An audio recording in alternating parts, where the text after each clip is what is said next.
Ya, kembali di Net Bali, aktivitas vulkanis Gunung Agung di Bali masih tinggi. PVMBG memprediksi potensi erupsi masih akan terjadi. Hingga Kamis pagi, aktivitas vulkanis Gunung Agung masih tinggi. Tercatat sejak Selasa pagi hingga Kamis malam, jumlah erupsi sudah mencapai 8 kali. Erupsi masih bersifat efusif dan eksplosif dengan mengeluarkan lontaran batu pijar dan abu vulkanis. Namun menurut pantauan PVMBG, saat ini sistem aktivitas vulkanis Gunung Agung sudah terbuka. Artinya erupsi dapat terjadi kapan saja tanpa diawali adanya gempa vulkanik. Mengindikasikan bahwa Gunung Agung kini berada dalam sistem terbuka.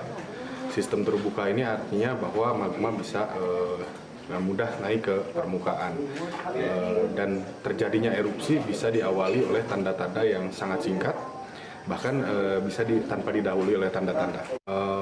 Ini fase erupsi, jadi kita tidak perlu lagi menunggu jumlah vulkanik yang besar untuk terjadinya erupsi. Meski aktivitas gunung masih tinggi, namun PVMBG masih merekomendasikan status gunung berada di level 3 siaga. Warga pun dihimbau tidak beraktivitas di zona bahaya 4 km dari puncak kawah.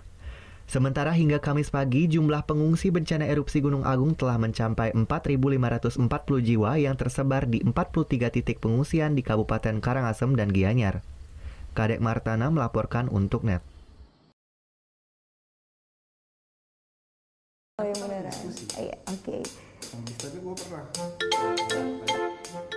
Nah, udah kan nonton beritanya? Jangan lupa di-subscribe, di-like, dan juga di-komen ya akun YouTube dari Net Bali. Terima kasih udah subscribe. Yang belum, jangan sampai lupa. Di sebelah sini nih. Notif subscribe.